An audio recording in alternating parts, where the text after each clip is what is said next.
best Sooner recruiting and football news with Parker Thune and Grayson Singleton. You better lock it up. No, you lock it up. You lock it up. Lock it up. Hit the guys up on the Riverwind Casino call-in line at 405-329-9000 or text the show on the Knippelmeyer Chevrolet text line at 405-651-3439. Do it! Just do it! Now, with Locked In, here's Parker Thune and Grayson Singleton. I'm sitting here in the studio watching the Little League World Series, Grayson.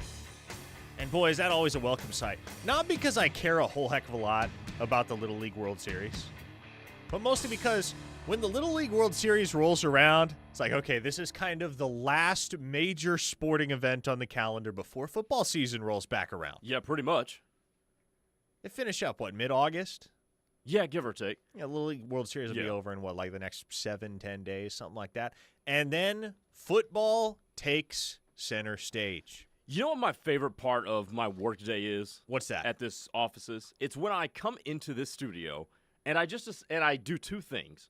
One, I look at the podcast description that you put for you and Steely's show, and then I go back and I go back through the last 15 minutes or so of the text line. What in God's name were y'all talking about before I got on air?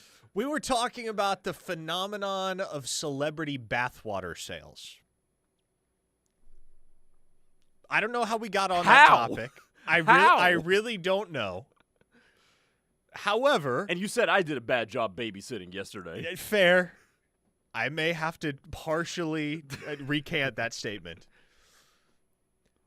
Somehow, some way, we ended up discussing the phenomenon of celebrity bathwater sales, in which this is a thing, especially as I understand on OnlyFans, where women of a certain persuasion in particular will put their bathwater in jars and sell it for money to people. People will pay money for said bathwater. And Steely was kind of just talking about how that's basically the height of degeneracy. And I agree with him because I would not pay any amount of money for anyone's bathwater. No. I genuinely do not care who it is. That is disgusting. But yes, that's what we were talking about over the last 15 minutes of the show. Lost City Series says, the bathwater is probably dipped out of a toilet or pond somewhere. Yeah, how do you know it's their bathwater? That's like the whole thing when Sydney Sweeney started selling her bath soap or something like that. You remember that about a month ago? I do recall that, yes. It's how do you actually know that? And how much of I'm going to borrow a Steely word here, but how much of a loser do you have to be to be buying somebody's bath? What is wrong with you? Yes, and it was Dr. Squatch that did that. They were offering a bar of soap in which one of the ingredients was Sydney Sweeney's bathwater. Mm-hmm. Just patently ridiculous. And I like Dr. Squatch. It's a good brand, but I was never going to touch that particular soap with a 10-foot pole. By the way, I hope we can all agree here that the people to blame for this are men. No doubt. No doubt. I mean, humanity in general, yes, right? Yes, but if you want to narrow it down even further, what the hell is wrong with some of you people? Genesis 2, the nature of humanity, combined with the era of the internet, has just unleashed unprecedented degeneracy upon society. 405-651-3439 is the Knippelmeyer Chevrolet text line if you want to chime in throughout the show. Now, we mentioned it towards the tail end of yesterday's show, Grayson, but it does look like Notre Dame is starting to punch back in the recruitment of four-star defensive lineman Elijah Golden, who is one of four targets that are uncommitted and left on Oklahoma's board at this time. Notre Dame is trying to hold off Oklahoma in the race for Golden. We do also have a commitment date now on the schedule for T-Ron Richardson, the August three-star 26th. defensive lineman out of Hopewell, Virginia. And yes, it is August 26th. So 2 commitment dates on the schedule now for Golden and for T-Ron Richardson. Golden will commit on the 9th, Richardson on the 26th. But for the most part, Grayson, for the last month or so, ever since Tyler Ruxer committed on July 7th, it's been the Davian Gross / Jake Krell show between 2 and 3 every single day on these airwaves. Those have been the most recurrent topics of discussion. And on that note, I wanted to bring up something that my colleague and good friend Steve Wiltfong published for subscribers at Rivals yesterday. I will take you behind the paywall for just a moment. Steve wrote this yesterday in his Wiltfong Whip Around. Good little feature on Rivals. He said, there was a time, I should say, where I loved Oklahoma's position for Jake Krell, but Texas has come on strong over the last month, which we have known, Grayson, and we've discussed this. The next sentence is what gets me. This is, again, quoting Steve here. I might even lean toward the Longhorns right now, but there is confidence in both Norman and Austin at this point in the process. Now, Steve is one of those people, man, where when he says something, regardless of whether the intel you have lines up with it or not, you're going to pay attention to what he's saying and what he's reporting because he is very seldom off base. Even if he doesn't know with 100% certainty where a kid's going to commit, generally his intel is pretty on the money as to the pulse of a given recruitment at any particular time. You saw this last month in the Jacob Eberhardt saga. Mm-hmm. Yep. Who was it that was touting Illinois as a potential 11th hour spoiler for Oklahoma? It was Steve. And I don't think he ever changed his prediction from Oklahoma because there wasn't concrete reason to. But on a day that many were understandably taking it for granted that Oklahoma was going to land the 4-star safety from St. Louis, Steve was out there saying, hey, y'all, I wouldn't be totally shocked if he wound up picking Illinois tonight. And lo and behold, he did. And so when Steve says, I might lean towards Texas for Jake Krell, I think that might be the most concerning development to date in the Krell recruitment. Because that signifies that, to some extent, the tide is turning. Maybe not thoroughly, but have we gotten to the point where Oklahoma and Texas are legit neck and neck? I think so. And I don't think that should be a surprise to anybody. Simply because right now there is more momentum and more confidence in the coaching staff with Texas right now.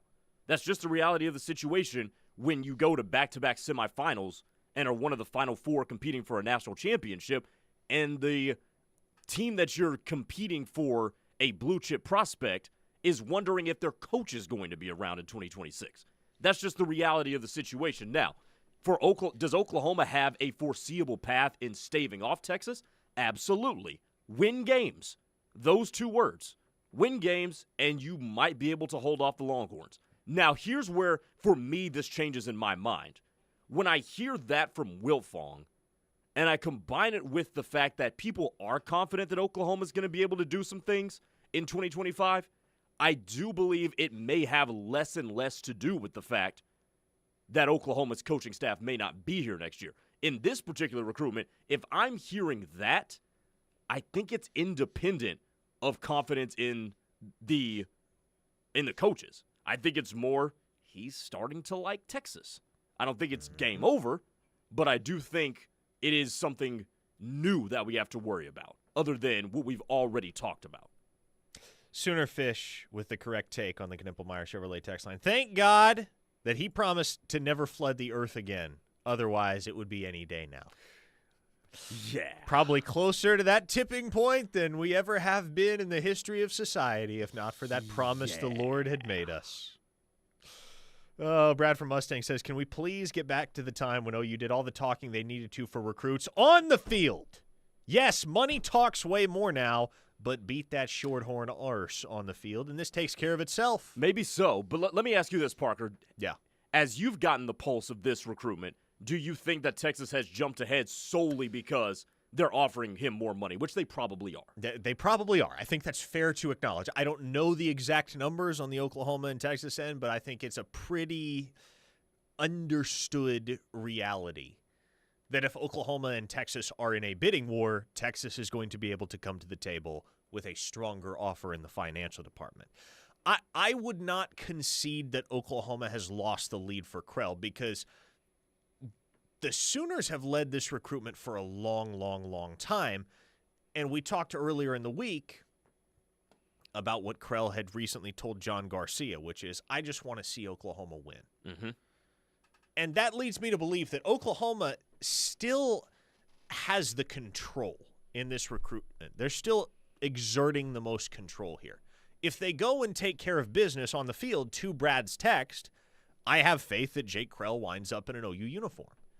And so in many ways, Brad, I think you're getting what you're asking for in the Krell recruitment. If what you want is a return to the halcyon days when winning football games mattered for Oklahoma on the recruiting trail and resulted in them being able to close with some of the finest prospects in the country, I would anticipate that's going to be the case with Jake Krell.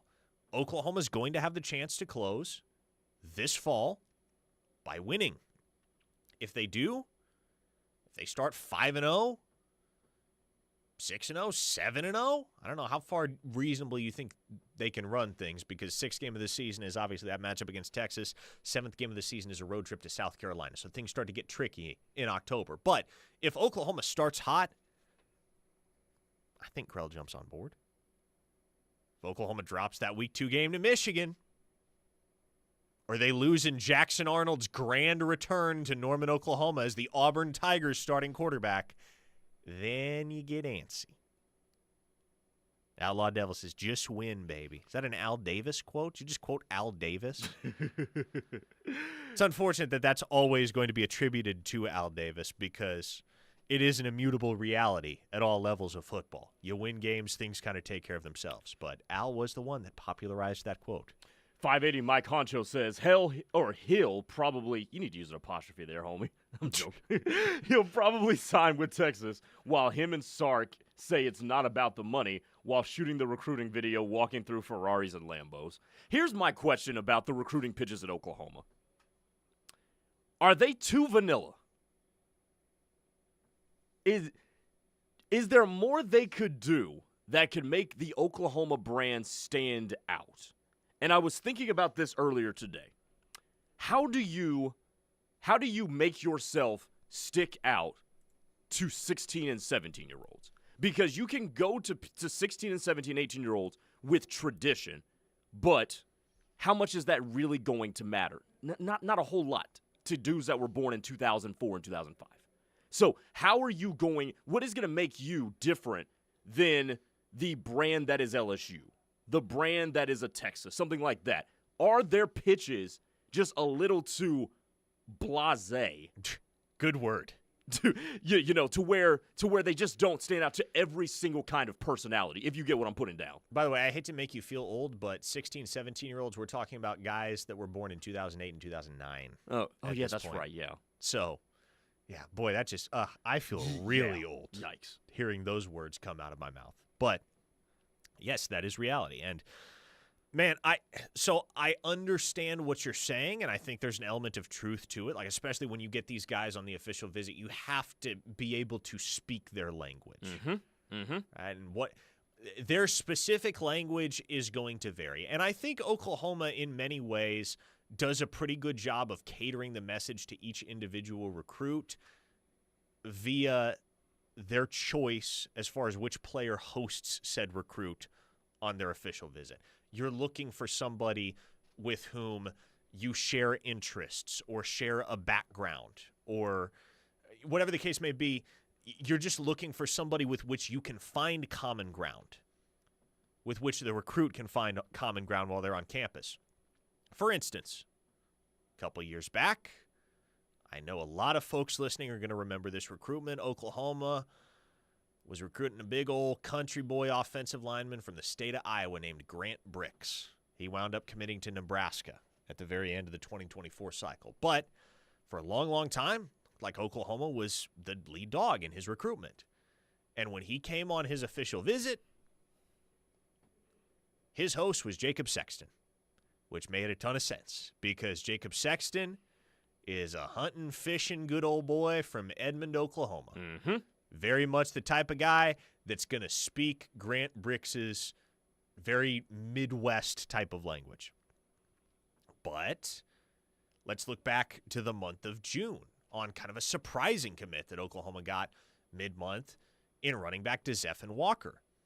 The guy that hosted him on his official visit, Tory Blaylock. There was kind of a serendipitous connection there. Yes, they both play running back, but their dads were teammates with the Kansas City Chiefs back in the day.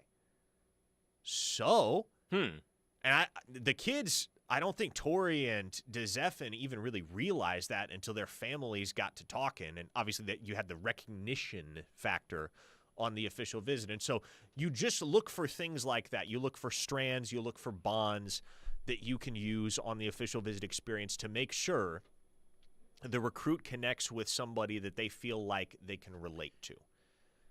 And that's the most crucial aspect of it, I think. And while that's a good point, and it's a good answer to the question, what is Oklahoma's calling card as a brand? Because I talked about this on my SMU show, and I'm so glad I did, because I think it matters today, especially in the NIL era. Because LSU's known for their swag, right?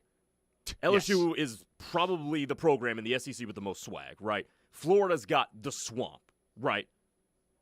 What is Oklahoma's calling card as a brand that can help you elevate yourself over people? Because now, where you choose to play football isn't just a football decision. It's a business decision now. And because you grow up and you're an athlete and people tell you, well, eventually there's going to be life past football and past basketball or whatever, and you got to be able to make money. Well, part of the ways you can make money now these days is through the internet and through being a brand. So when I ask the question, what is Oklahoma as a brand, how can they help sometimes some of these kids are looking at this as a business decision as how can being at Oklahoma elevate me as a brand so that I can still continue to profit off of me even if I'm done playing football. Well, and that right there, that's what you just touched on, personal branding. That is one thing that regardless of what type of legislation we see instituted to regulate NIL and earning capacity for these student athletes over the next few years, that's one thing that you can never take away from somebody is their personal brand. And that's something that you're always going to be able to monetize to a substantial extent. Even if NIL is regulated by the most stringent policies that have yet been introduced, which I think you can find in the SCORE Act, right? The SCORE Act, to me, represents the most constraint that we've seen to date, the most proposed constraint upon a student-athlete's earning potential. But it's very clear in the way that the SCORE Act is worded and stipulated that you're still going to be able to make money off your personal brand. There still will be myriad outlets for that to occur. And so if you're Oklahoma, that's one thing you have to hammer home with these kids is, hey, you come to play in Oklahoma. This is the premier brand. This is the premier business in the state of Oklahoma. Everything else in this state revolves around OU football. And if you wear the uniform and you excel in the uniform, you're going to be able to build a very lucrative personal brand for yourself because you will have immediate name recognition across this entire state, and you will be idolized by this state. In many ways, Grayson, this is pretty similar to the pitch that a school like Nebraska would put in front of a kid, right? Like Oklahoma and Nebraska. When you're the only thing there. When you're the only thing there, that's what you pitch to. That's what you leverage in these conversations. And so, again, with the knowledge that personal branding is the one thing in the NIL era that you're not going to be able to put constraints on, that nobody is going to be able to put constraints on in terms of a student-athlete's earning potential, that's what you're trying to drive home if you're Oklahoma. I 100% agree. And by the way, just to tie this thing all together, because I know we got to get out of here, if you win and you put on a marquee product, what does that mean? You get more primetime slots where there's more eyeballs and more chances for you to make yourself resonate with more people. Evan from Blanchard on the text line adds, I'm not worried about the pitch from our staff. No need to skibbity-riz these youngins. Just need to win and pay more. That's a good one. Chunky Chuck said, what if BV offers some of his bath water to the recruits? Oh, I would run the other way. Let's hit a commercial break. One more on the YouTube chat. Mess says, Grayson Singleton wins most thespian of these two. Thespian? Yeah. What's the insinuation there? I'm not sure. I also need to re-look up what thespian means. Because I have some research to do in the break. Yeah, because I don't know if I like that or okay, 405-651-3439 is the Knibbelmeyer Chevrolet text line. Much more ahead. Keep firing away on the text line. We'll get to more of your thoughts and opinions on the other side. Keep it here on The Ref, the home of Sooner fans. Every year, over 4.5 million people are attacked by dogs. Almost half of these victims are children. A dog attack doesn't inflict only physical scars. The invisible ones are often even worse. Dog attacks can cause devastating lifetime injuries. They can shatter our sense of safety. At McIntyre Law, we understand the emotional toll of a dog attack. We're here to guide you on your path to recovery step by step. If a dog attack has affected your family, call us at 405-777-7000. A happy place comes in many colors. One that leaves you feeling refreshed. Something that gets you all fired up. Or gives you the space to chill. Whatever your color, bring happiness home with CertaPro Painters and make your happy place your home. CertaPro Painters. That's painting happy. Get started today at CertaPro.com. Each CertaPro Painters business is independently owned and operated. Contractor license and registration information is available at CertaPro.com. At Armstrong Bank, your business isn't just business to us, it's personal. Our bankers are invested in your success, and we're ready to build a relationship that lasts. You deserve a strong financial partner by your side. Together, we can help make your business even stronger with products and services designed for your convenience. To learn more, visit a location near you or visit armstrong.bank. Armstrong Bank, strength runs in our family. Member FDIC. Plumbing and air conditioning problems seem to happen at the worst time. Hey, it's Chris Plank here. And a while back when we had a plumbing issue at our home, our first call was to Norman Air. The team at Norman Air was great, from upfront pricing to alerts before the tech arrived. The whole experience from start to finish was great. With financing available to their Max membership and servicing from North Edmond all the way south to Purcell, Norman Air is the go-to for HVAC, plumbing, and electrical issues. Visit normanair.com today. Hi, everybody. Toby Rowland here for one of my favorite places to golf, the Trails Golf Club in Norman. The Trails offers great golf activities for the entire family. Men's and Ladies Golf Association events, summer junior golf for the kids, plus club fittings throughout the year. The Trails also has great family social events, monthly special dinners, plus holiday brunches and catering. When you're looking for the perfect place to golf, check out the Trails Golf Club in Norman. Contact Zane Alexander today at 405-364-3790 or visit trailsgolf.com. At Primrose Funeral Service, we have been compassionately serving families for over 80 years. Do your loved ones a favor by pre-planning your funeral and cemetery arrangements. With pre-planning, Primrose can help eliminate the difficult decisions at a difficult time, because nobody should plan for a loss at the same time they are experiencing one. Our sincere commitment is to make things a little easier for you and your family. So contact Primrose Funeral Service at 405-321-6000 or visit them online at primrosefuneralservice.com. Hey Max, you look sharp in that purple tie. Ready to harness the world as a guide dog? You bet, Daisy. And your purple service dog vest really pops against your shiny fur. First day on the job for both of us. We've got this, right? You bet. Dogs Inc. trained us well. Ready to make a difference for our humans? Born ready. Discover how extraordinary guide and service dogs change lives at no cost to the recipients. Visit dogsinc.org. Dear hero, whoever you are, you save lives. I live with sickle cell and the pain and the issues that come along with sickle cell every day. I'm most grateful that people are willing to go out there and take their time, their blood, and give me new life. Because of you, I'm allowed to see my son grow up. Giving equals living. Give blood. Replenish the supply.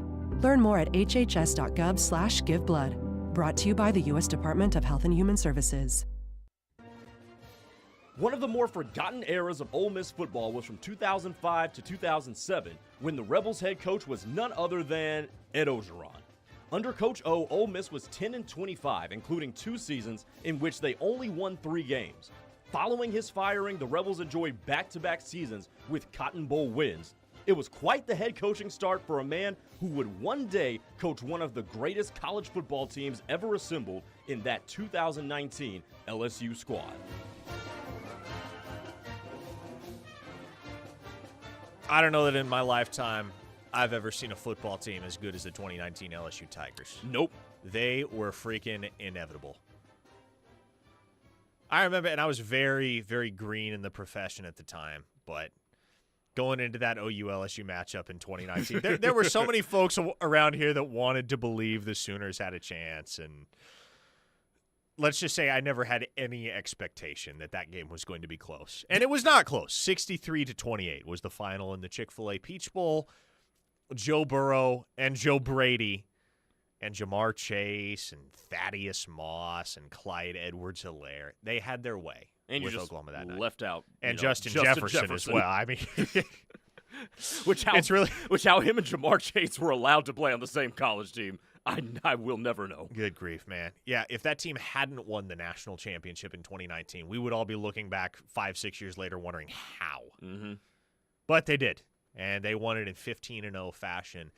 Pretty unchallenged. I think the closest they came to losing was they played a 23-20 game against Auburn, if I'm not mistaken. And then they had a 46-41 game against Alabama. That's right. Those were the only 2 games that were within single figures. Their average margin of victory that year was 26.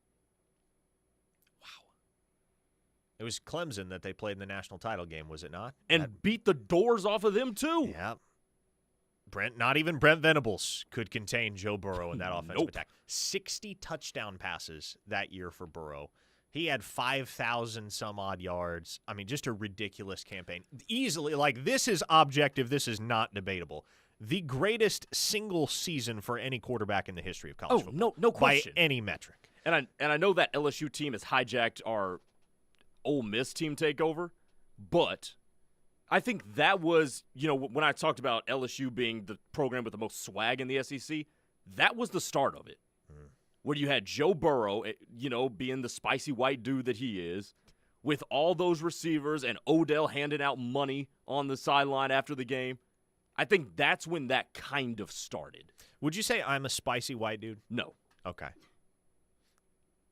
You aren't. I just wanted to. No, you aren't the whitest dude I ever. The longer I've been with you, I've been doing the show with you. I have learned that you are not the whitest dude on planet Earth by no stretch of the imagination. Did you think that initially? Well, when my introduction to you is using Ivy League level vocabulary, fair. I have my thoughts. Fair. But I gave you a chance, and you are not the whitest person on the earth. I'll take it. Not the whitest person on the face of the earth. That's my win for the day, folks. Most prominent OU Ole Miss recruiting battle of the last 5 years. What is it? Couldn't tell you. There is a correct answer here. I guess Jake Krell. No, well, not Jake Krell. That may wind up. That's obviously looking like a bit more of an OU Texas battle right now, but Ole Miss is there in the top 3. Jackson Dart. Jackson Dart was an OU Ole Miss battle out of the portal after he spent his freshman season at USC. I know there are plenty of listeners that will recall this very distinctly. It is January of 2022. Dylan Gabriel has already dropped everything, all of his plans to enroll at UCLA, in order to jump on board with Jeff Lebby and the Sooners mere hours after Caleb Williams announced his intention to enter the transfer portal. While this is happening, the wheels are in motion on another quarterback that the Sooners have eyes on in the transfer portal, and that is a rising sophomore, formerly of the University of South Carolina, named Jackson Dart, that had made a few starts for the Trojans out of necessity in Clay Helton's ill-fated final campaign as head coach. I don't even remember if it was a final campaign. He got fired pretty early in the season. Yeah. I think by the time Jackson Dart was starting, it was under interim head coach Dante Williams. But Jackson Dart was one of the more touted quarterbacks in the transfer portal, and Oklahoma was not only heavily involved, they actually hosted him on an official visit. And Grayson, obviously, only the people who were in the room will ever know what actually went down. I will tell you how the story goes. As the story goes, Jackson Dart took an official visit to the University of Oklahoma with his good buddy Michael Trigg, who also wound up transferring to Ole Miss in the end. The two were going somewhere together. That was what we knew at the time. Michael Trigg was a former blue-chip tight end, really talented player. He may still be on a roster. Is he at Baylor? Is he still around? Is he at Baylor? I'll have to fact-check that. But Jackson Dart and Michael Trigg both took official visits to the University of Oklahoma. I got it right? He's at Baylor? Yes, you did. Oh, look at that. But Jackson Dart, in the meeting with Brent Venables and the Oklahoma staff at the end of the official visit, expresses that he would like to be an Oklahoma Sooner. He would like to commit to OU. And I can't remember whether he wanted to commit and shut it down or commit and still take the Ole Miss visit. The latter would make more sense than the former in this context.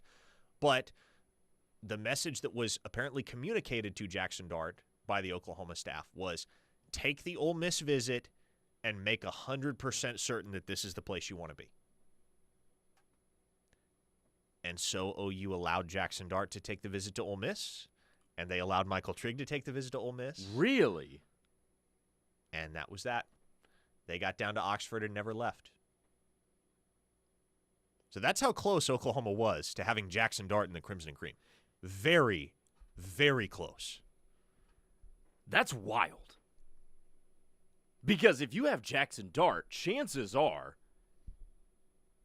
look, chances are, even though, so Lincoln Riley probably goes to USC. But whatever happened last year, boy, last year looks incredibly different. Doesn't it? And here's, like, more immediately, here's the crazy thing to think about. What happens in that quarterback battle between Gabriel and Dart? Because the Jackson Dart that we saw last year at Ole Miss was a far cry from where Jackson Dart was in January 22. In 2023, yeah. So, like, how long is Jackson Dart sitting and waiting behind Dylan Gabriel, if at all? Like, maybe he just gets there, first fall camp in 2022, beats him out. We never get to see Dylan Gabriel start at the University of Oklahoma. Or maybe Jackson Dart never actually plays at OU because he sits behind Dylan Gabriel for 2 years and then realizes, you know what? I've had my fun here. I'm going to go be the guy somewhere else. And I can be the guy somewhere else. And there's a ton of money on the table for me somewhere else. It's very fascinating to consider what may have happened if Jackson Dart had indeed wound up a Sooner. It changes the entire complexity of at least the first 2 seasons of the Brent Venables era. No, it's especially. And then if he doesn't start, does he up and leave because now there's the presence of this 5-star quarterback who was the Gatorade Player of the Year, Jackson Arnold, as well. So that could kind of enter the fray, too, and make this whole thing even more conspicuous. Sooner Juts would like to know, Grayson, who's the whitest white dude at the ref? I don't know if I want to answer that question. Correct. That is the correct answer. I have an answer in mind. I'm just not going to say it. The correct answer was brief, awkward silence before refusing to answer the question publicly. Well done. Chonky Chuck says, never forget that we then went for Davis Bevel. Whitest piece of copy paper in a blizzard on Antarctica. Davis Bevel. Well, see, the pivot wasn't Davis Bevel, and I would have to go back because I really don't remember how many quarterbacks Oklahoma tried for before landing Davis Bevel in, like, May, because they tried for a lot. The one that I distinctly remember is Gary Bohannon. Oklahoma tried to bring in Gary Bohannon. That ended up at Baylor, or was this when he left Baylor? It was when he was leaving Baylor. He ended up going to South Florida. That's right. They tried to bring in Gary Bohannon. I can't remember whether he scheduled a visit and then didn't take it or actually did follow through on the visit. But Davis Bevel was like the last resort for Oklahoma. In fact, I think Oklahoma may have landed General Booty before they landed Davis Bevel. Oh, gosh. That was like May, maybe, like it was late. Who else did they try for?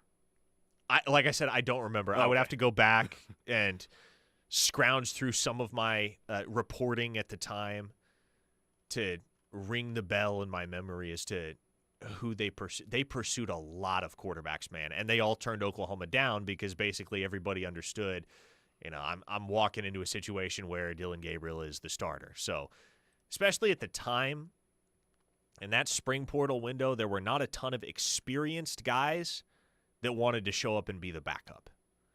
And also, there was a decent amount of Nick Evers hype in Norman. Yeah, that would have been the first spring he was there. So, yeah, Nick Evers was turning some early heads. Then fall rolled around, and the word was, well, Nick Evers cannot catch a shotgun snap. So that experiment might not work out the way we believed it would. But regardless, at the time, there was a ton of hype for Nick Evers. There was a thought he might be the primary backup to Dillon Gabriel, and there were precious few veterans, guys with experience, and those were the types of guys that Oklahoma was looking for to come and back up Dillon Gabriel. What's your prognosis on Ole Miss this year? What do you think about them? It all kind of hinges on Austin Simmons, doesn't it? Yeah. The most important position on the field is manned by a guy about whom we know next to nothing. And he's incredibly talented. He's incredibly smart. He's also very young. The ceiling is high. The floor is also pretty low relative to some of the other starters that you're going to see trot out there in the SEC. So I think that's a team that could win 7 games and they could win 10 games. Mm-hmm. I really don't know. There's a lot of variability there. He's very young, but Austin Simmons he's in the 3rd year in Lane Kiffin's system. This is going to be year 3 for him. So I do think that matters. Now, defense is where I am concerned about Ole Miss. I mean, you losing Walter Nolan, Chris Paul Jr., some of the other dudes that were leaders on that defense, that's where I'd be concerned if I'm a Rebels fan. A 214 listener asks, who is the blackest dude at the ref, Grayson? Well, there's not a whole lot of competitors for that one. I think you get that one uncontested, right? Yeah. Just like Joe John Finley for K-Ref Recruiter of the Month in July. No challengers. Yeah. Hey, Joe John, we only win things when nobody's running against us. 405-651-3439 is the Knippelmeyer Chevrolet text line. A lot of texts have already flown in this hour. We'll dig into some of the favorites on the Knippelmeyer Chevrolet text line on the other side when we return. Keep it here on the Ref. The home of Sooner fans. We'll be right back. Do you eat, sleep, and breathe Sooner football? We do too. This is the Ref, home of Sooner fans.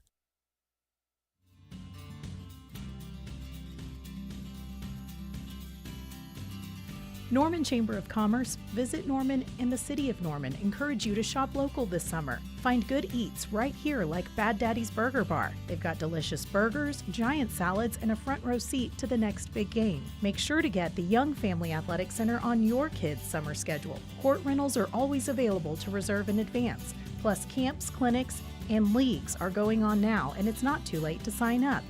Get your gear ready for the season with Bamboa Apparel. Custom hats, polos, tees, and jackets embroidered just for your team at Bamboa Apparel. Visit Sooner Bowling Center this summer, featuring 24 lanes, a newly remodeled arcade, and the Spare Time Grill. Plus, check out summer camps at SoonerBowl.com. When you eat, shop, and play local, you help the Norman community thrive.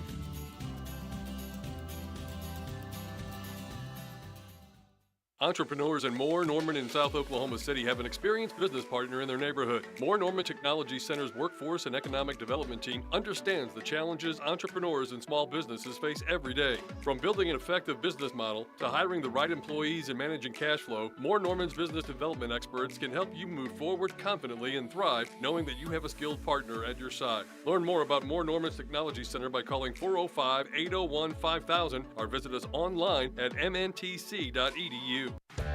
Football is almost back, and nobody will have you prepped for the SEC ride in 2025 quite like the home of Sooner fans with the Ref's SEC Team Takeover, brought to you by lenders CDJR. Drop the dog days of summer monotony with 3 straight weeks of the Ref's SEC Team Takeover from July 21st through August 8th as we give a full-day analysis on every conference rival in the Sooners' new frontier of the Southeast Conference with the Ref's SEC Team Takeover, brought to you by lenders CDJR. When you choose Landers Chrysler Jeep Dodge and Ram of Norman, you're not just getting a great vehicle, you're supporting a dealership that cares about the community. Landers CDJR, where community and commitment drive us forward. That's the Refs SEC Team Takeover. The Ref, the home of Sooner fans, and your home to be SEC ready. The Ref Sports Radio Network. This is Mark Van Hoos, owner of Van Hoos Fence. Van Hoos Fence has years of experience and proven superior performance, kind of like a certain head ball coach. We know Van Hoos Fence offers the best value and service for your residential, commercial, or sports fencing needs, whether it's a new install or repair work. Let Mark and his team at Van Hoos Fence be your trusted resource. Call us today at 405-735-1167. Save yourself from Googling it up. Go to vhfence.com. They will work with you in a great way. Sidelined by injury? Valor Physical Therapy can help. With 25 locations statewide, now Tulsa too, Valor knows what it takes to get you back in the game faster. Start now at valorpt.com or 405-265-6449. No referral needed. Mention the Ref for a free t-shirt at your first appointment. valorpt.com. Hey, it's Mike Steele here for my friend Gary and the great staff at Cavens Group. After all the rain in the spring and now with temperatures on the rise, you might have a problem with mold growing in your home or business. Let the staff at Cavens help you before it becomes a major issue.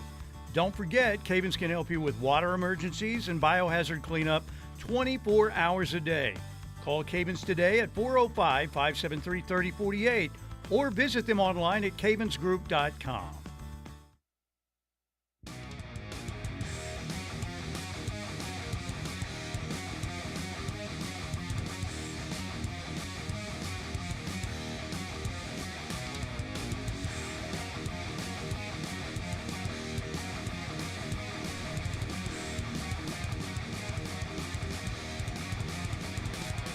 Locked In is brought to you every single day by Dorsey Jones GMC in El Reno. Family owned and operated, established in 2020, but many of their employees have been there for almost 20 years or more than 20 years in many cases. They pride themselves on having the best service technicians and friendly service advisors that put your needs first, and they offer half-price oil changes on Saturdays. So check out Dorsey Jones GMC in El Reno, offering some of the most reliable trucks and SUVs on the road today. Jay in Tulsa says, hold on, how long has Grayson been black? Since October 21st, 2001. Well, I guess now we know your birthday, too. Put that in the calendar. File it away, folks. Dang, you're 23? Yeah, I'll be 24 in a couple months. I shouldn't feel as old as I do. You're 26. I know. You are not that much older than me. I know, but more so from my entire existence in the industry, I've been the youngest one, and now I'm not. That's fair. So it's a little disorienting. I'll get used to it, I'm sure. Disorienting. EJ from Louisiana, good pull, EJ. If I'm not mistaken, wasn't Chubba Purdy considering OU or took a visit? Yes, he absolutely did. Thank you. Chubba Purdy in the spring of 2022. That was one of Oklahoma's guys post-Jackson Dart that they tried to bring in, and he wound up opting for Nebraska. Who is Chubba Purdy? Brock's younger brother. He's Really? still playing college football in the year of our Lord 2025. Where at? He is at the University of Nevada. I must have been under a rock because I didn't know he existed. Also, I don't know how you're Mr. and Mrs. Purdy and you go from naming one kid Brock to the other one Chubba. To be fair, Chubba is not his given name. Okay, I'm glad. Yes, I can't recall what his given name is, but it's not Chubba. Okay. Chris in Chicago says, I have belts older than you both. I don't doubt it, Chris. Probably. OU Heck says, you never get used to a Parker. One day you'll look up and we'll be the oldest. I know from experience. Well, got a ways to go before I'm in Steely territory. At least a couple decades before we get there. Again, 405-651-3439 is the Knippelmeyer Chevrolet text. Man, so you weren't even alive for 9/11. No, I was born a month after 9/11. Crazy. Angry Ronnie asks, how is the specialist group? We actually did talk about this in the 1 o'clock hour, Angry Ronnie, but I knew we were going to get this question at some point. And, man, Grayson, I would wager that there are very few teams, there are very few programs across college football whose fan bases are more concerned with the state of the specialist group heading into a season than OU football fans in 2025, and it's perfectly justifiable. Oh, yeah. Because place kicking has been, at best, passable, and at worst, an unmitigated disaster for the last 5 years. Stability there is an absolute necessity for Oklahoma in 2025, and I like what I've seen so far from Tate Sandell. You know, we get to see the kickers work every single practice. That's one thing we never miss, is the kickers lining up, taking some live reps. And Tate Sandell looks pretty good to me so far. To my eye, pretty consistent, good rotation on the ball, good height, all of the things you look for. When the ball comes off the kicker's foot, they're there for Tate Sandell. And obviously all his kicks, at least that I've seen, have been on the money. So he's a guy that comes to Oklahoma courtesy of the University of Texas at San Antonio. He spent 3 years at UTSA, if I'm not mistaken. Last year was their starting place kicker. Only missed one field goal all season from under 50 yards. So 50 yards and in, he's pretty freaking reliable. And then obviously if you're going from beyond 50 yards, all you're really asking for is a guy to give you a chance from that distance. Exactly. And Tate Sandell's going to be able to give you a chance. No, I mean, if you're concerned about the special teams, there's a difference between the fans concerned about the special teams and the fans being concerned about the 2026 recruiting class. I can give you a bevy of arguments as to why you shouldn't be concerned about the 2026 recruiting class. I will not even attempt to try to talk you down about being concerned by the special teams because it has been an unmitigated monstrosity over the last few years. So, especially when you're in the SEC, and even as poor as Oklahoma played offense last year, they still were in winnable games. Mm-hmm. So if that is not an indication that if you fix your offense, a lot of these games in the SEC could easily come down to which team is better and more buttoned up and executes better in the third phase of the game. So whether it's making sure that you're catching punts, making sure that you're making your makeable field goals, that can swing you from 8, 9, 10 wins to 5, 6, 7 wins. KW918 says, all of our kickers have been fine unless there is any pressure whatsoever on a kick. Yeah, man, there's a lot of truth. Like, when was the last time an OU kicker made a clutch kick? Shoot, like, I can remember the last time Gabe Burkich missed a clutch kick. Like, sooner than I can remember the last time he made. I think the last time he made a clutch kick might have been Baylor in 2019, right? You remember the kick he had to win the Red River Showdown in 2020? Before Drake Stoops and Trey Brown's respective heroics were required in the fourth overtime? Gabe Burkich, I think it was the second overtime, where he had the opportunity to walk it off. Pretty standard. I think it was a 33-yard kick. Yanked that sucker. Oh, yeah, I remember this. Way far left. Like, not even close. Miserable. Oh, man, like, really, if you're an Oklahoma fan, I think at this point all you're looking for is a guy that can make the easy ones and give you a chance with some of the tougher ones. There was a time in the latter days of the Bob Stoops era where Oklahoma just wasn't even trying field goals beyond 50 yards. Like, when they punted to Tyreek Hill. Yeah. Didn't they punt from, like, the 34-yard line? Or something like that? Which makes the fact that he ran that one back for a touchdown even that much more bananas. I know. One of those things that just lives in college football lore and always will. And, you know, like, the circumstances of the return certainly make it all the more impressive because it was. Like, Oklahoma was punting from positive territory, and there wasn't all that much space for Tyreek Hill to operate, and he took it the distance anyway. Slim Brady said, Zach Schmidt against Missouri. Yo, okay. I'll be honest, I forgot a lot of what happened in Columbia, Missouri prior to the fourth quarter of that football game because there wasn't a lot that happened before the fourth quarter of that football game. It was pitiful offensive football for both programs until the fourth quarter rolled around. But Zach Schmidt, was that maybe his shining moment in an Oklahoma uniform?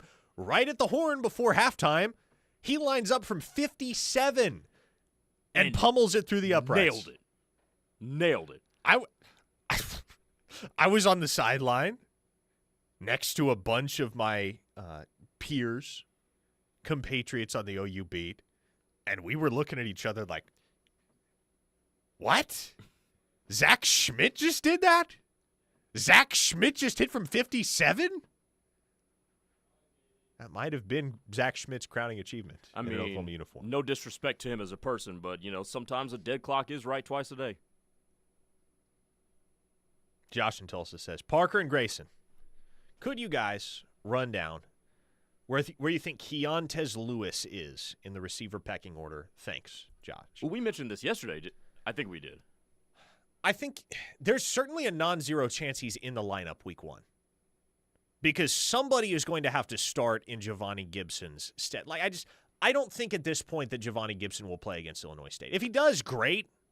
But as I see it, there's no reason to play Giovanni Gibson against Illinois State.